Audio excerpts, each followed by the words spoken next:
Ставањето во употреба на новиот ATM систем е од исклучително значење за ЕМНАФ, затоа што со него не добиваме само нова технологија, туку создаваме стабилна и современа основа врз која треба да се развива целиот систем во воздухопловната навигација. Со новиот ATM систем пред се ја стабилизираме ЕМНАФ како давател на услуги во воздухопловната навигација и обезбедуваме повисоко ниво на сигурност, континуитет во давање на услугите, а ова е особено важно во период кога воздушниот сообраќај низ македонскиот воздушен простор бележи енормен пораст. Една од најважните придобивки од новиот систем е што неговите современи функционалности овозможуваат намалување на оперативното оптеретување на контролорите на летање, тоест така наречениот workload на контролорите на летање.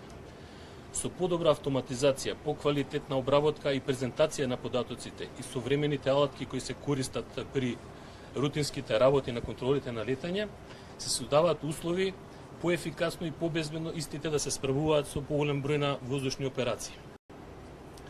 До крајот на септември очекуваме, освен ATM-от, да го пуштиме во употреба и новиот радар кој што е инсталиран на контролната кула на Скопје. Во моментов сме во, да кажеме, финална фаза на подготовка на техничка спецификација за купување на нов систем за менаџирање со пораки, така наречен AMHS систем, кој што ќе ни овозможи поквалитетно да хендлуваме со пораките кои што треба ги споделуваме со соседните контроли на летање и со останатите чинители во воздушниот сообраќај низ Европа, како што се Евроконтрол, компаниите, аеродромските предпријатија и така натака.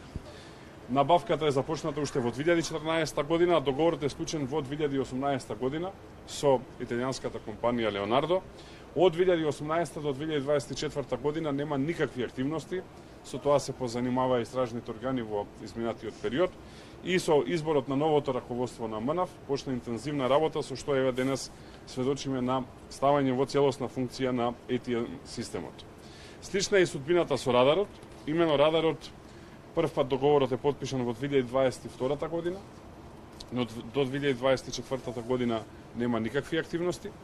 Во 2025 година новото раководство на МНАФ започна со активности, градежни активности и сите потребни останати активности за целосна инсталација на новиот радар. Новиот радар веќе е на контролната кула и во моментов се вршат потребните тестирања. Во текот на септември или октомври месец ќе биде целосно ставен во функција, со што македонското небо ќе има највисок систем на контрола и највисок систем на безбедност. Со воведувањето на овие два системи, ATM системот и новиот радар, целосно го покриваме македонското небо на највисоко ниво што во моментов во светот може да се најде на контрола и на безбедност.